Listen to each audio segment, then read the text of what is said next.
Tövbə, Qurani Kərimdə Tövbə surəsi var. Bismillahirrahmanirrahim olmadan başlayan yeganə surədir. Tövbə surəsində buyurulur ki, Allahu Teala istədiyinin tövbəsini qəbul edər. Hər bir insan tövbəyə məcburdur. Yəni Peyğəmbərimiz sallallahu əleyhi və səlləm deyir, ayaqları şişənə qədər namaz qılardı.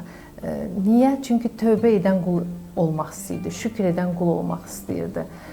Desək ki, mənim günahım yoxdur, tövbəyə də ehtiyac yoxdur, bu səhv fikirdir.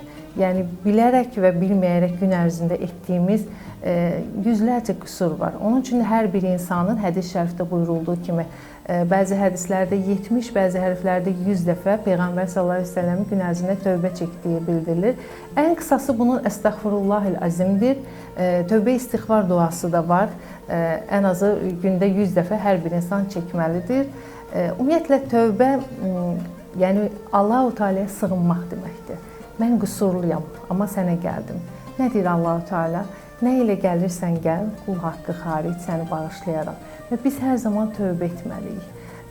Ələxüsus da tək günahlar o tövbəyə məxsusdur, amma qeybət kimi, məsəl üçün zina əməlini qeybətlə qarşılaşdıranda qeybətin daha ağır olduğunu deyirlər. Çünki zina insanın özünə aiddir və tək işləyir. Və tövbə edər, Allah-u Teala onu bağışlayar.